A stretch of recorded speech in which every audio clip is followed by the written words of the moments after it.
Ikä ei pidätellyt koetanssien senioreita. Kun on pakko tanssia, on pakko tanssia. Onko meillä vanhojen tanssit menossa? Salonkitanssit, ei vanhojen tansseja. Me olemme salonkitanssissa. Meillä oli motiivina lähteä tänne tanssiin nimenomaan sen takia, että nuoret näkis, kuinka mahtava harrastus on tanssiharrastus ja sitä voi harrastaa vielä yli 80-vuotiaana.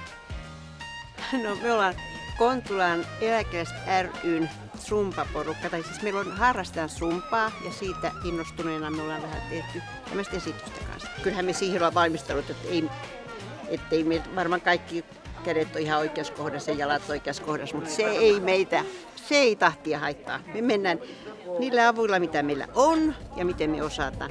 Mutta muistetaan pitää hauskaa. Jos mä tuun vaikka tänne teidän keskelle, niin näyttäkää joku teidän liike. Tehdään yhdessä.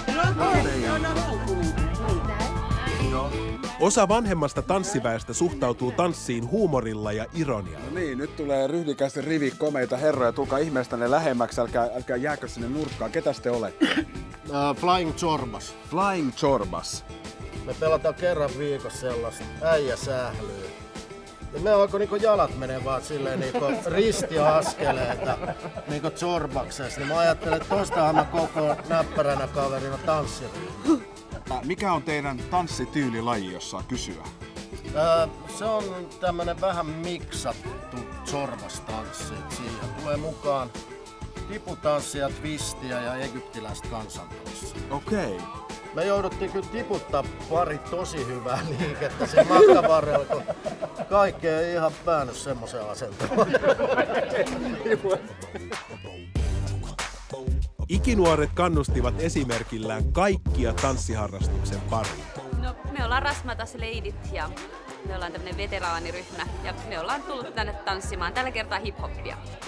Tai jos joku miettii, että vieläkö voisi aloittaa vanhemmiten, niin kyllä mun mielestä rohkeasti vaan tunnille, että alkeista se on aloitettava, mutta että kyllä tässäkin iässä voi vielä jonkin verran kehittyä ja oppia uusia juttuja.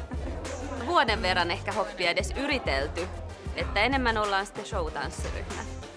Diskoakin yritetään, mutta meidän kädet ei oikein kestä niitä nopeita liikkeitä.